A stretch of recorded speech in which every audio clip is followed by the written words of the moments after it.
አዎ ይሄው መርዝ ጠጣለሁኝ ያሳያለሁ እንደማልሞት ማለት ነው። መርዝ ጠጥቻ ያሳያለሁኝ።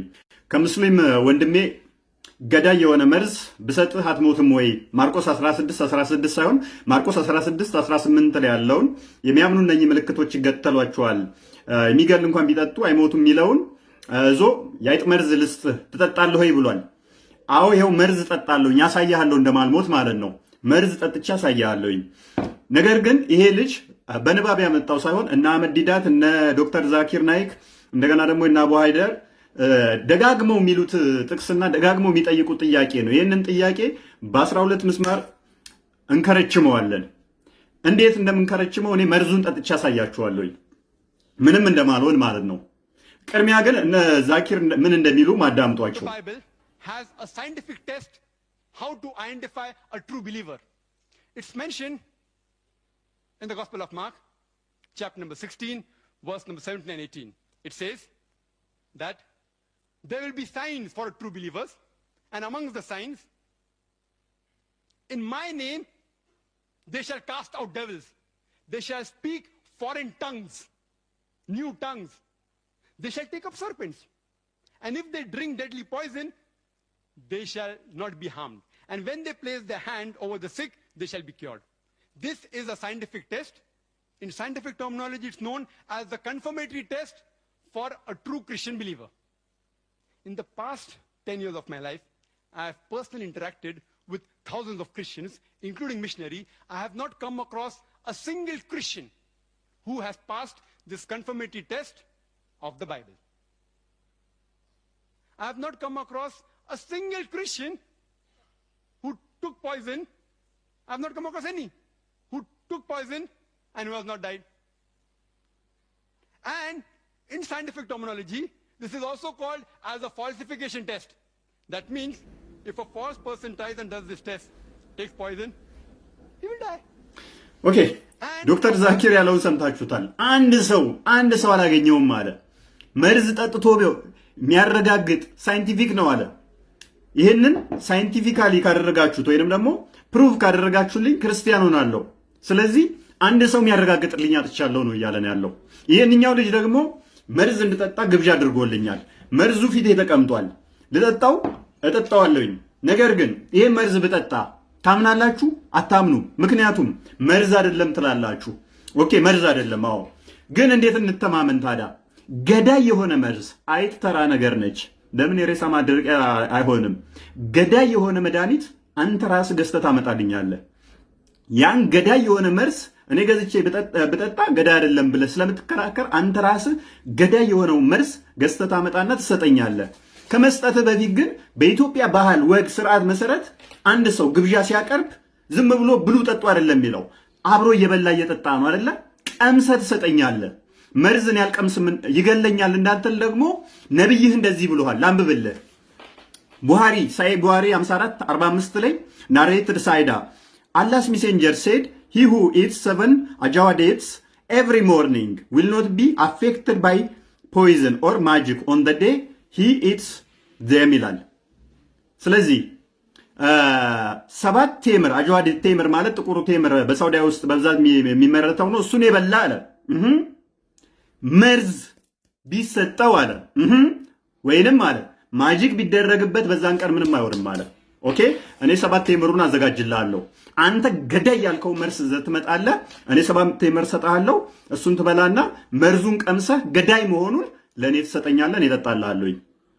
ትስማማለህ? ተስማማ? እስማማለሁ። እኔ ሬዲ ነኝ። እስማማለሁ።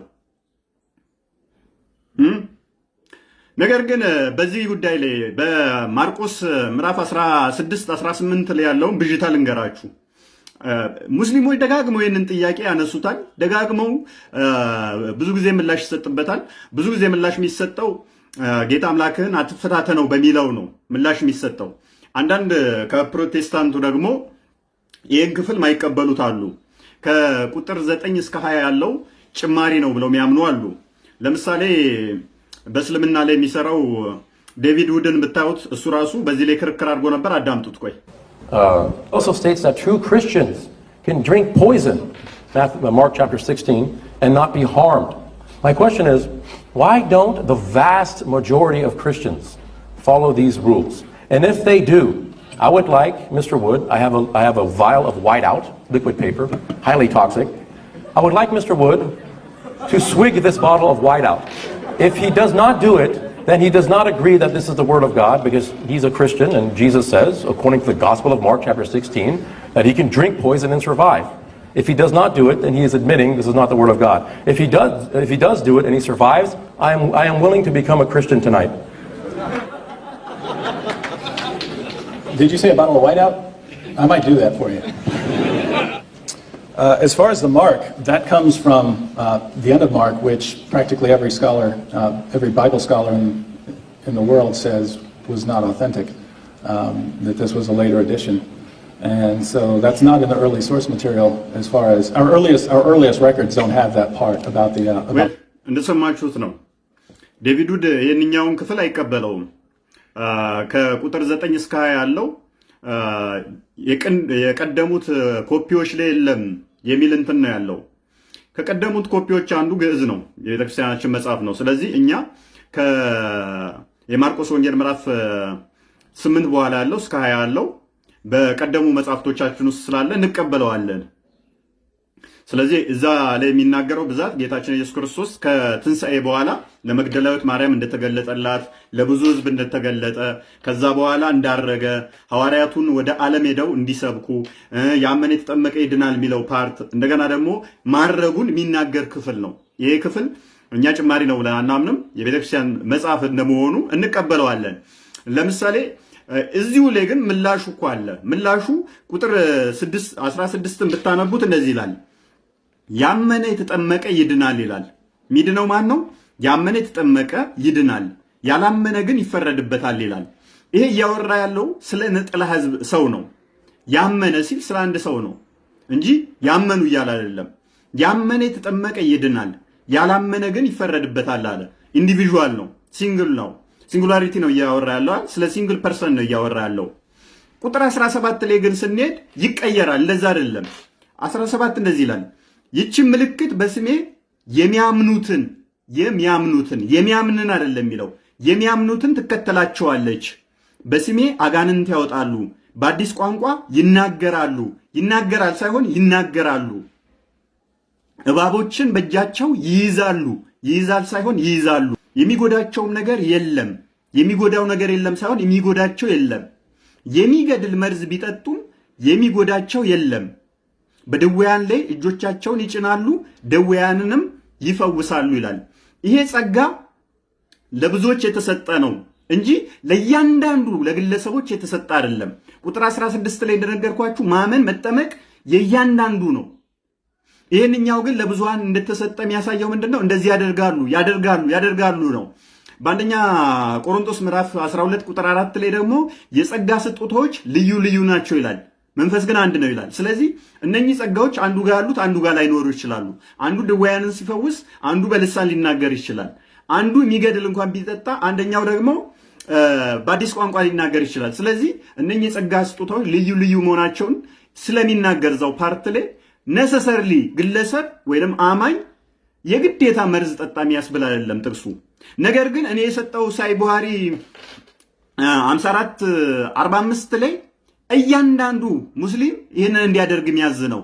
አላስ ሜሴንጀር ሴድ he who eats 7 ajwa dates every morning will not be affected by poison or magic on the day he eats them ይላል።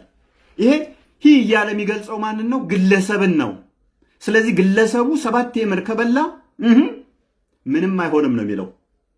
የኛስ ምንድነው እያለ ያለው? እንደዚህ የሚያደርጉ አሉ፣ እንደዚህ ያደርጉ። ትክክል ነው። ምንም ይሄ ዳውት የለውም ማለት ነው። በእኛ ተቀባይነት አለው። አስቀድሜ እንዳልኩ ግን በሀገራችን ግብዣ ላይ ቀምሶ ማቅረብ የተለመደ ስለሆነ እችን ሐዲስህን መሰረት በማድረግ ቀምሰ መርዙን ትሰጠኛለህ፣ ጠጣላለሁ።